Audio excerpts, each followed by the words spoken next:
Tak a konečně jsem donesla tu tiskárnu, tady napsané někde bylo, že je to tady, že je to nějaká nejmenší tiskárna pro domov ve světě. A dokonce je strašně levná. Jediné, co jsem musela pořídit za nějakých 150 korun výměnu, jako možnost výměny do 24 měsíce, protože jak mě bylo řečené, že tady ty cartridge jako schnou a občas s tím ta tiskárna levna má problém. Tohle nikdo nečte. No jo. A že jednoduše prostě vyměnit celou tiskárnu. Tak takhle. Jo, a není tam v tom balení drát, takže jsem musela ještě dokupit speciální drát pro počítač.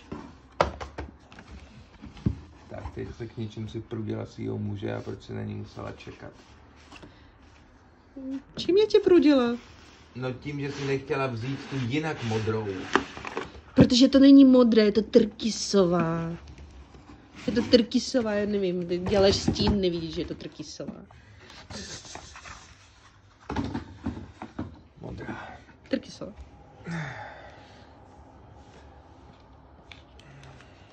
Je hezky maličká, tak jsme konečně můžeme začít pracovat, nebo tak začít používat všichni funkce toho plottera, co máme doma. Protože doma máme laserovou tiskárnu a je to inkoustová. A bohužel ten plotter, když chceš něco vytisknout a vyrezat, tak pracuje pouze s inkoustovými tiskárnami. Je to hezký. Líbí se ti to?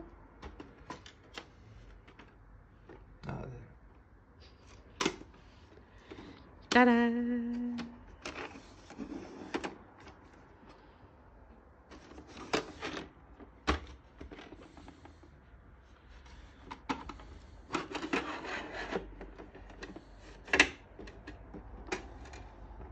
No, ještě jsem viděla tam nový iPhone.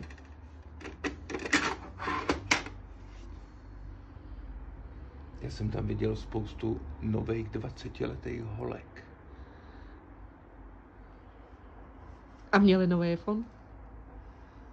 Zase jo, no, ale v mém věku už mě spíš zajímá, jestli umějí knedlíky. Protože jestli jo, tak nejsou jako moje žena, já hledám ženu, co neumí knedlíky. Takže ty ženu hledáš, co?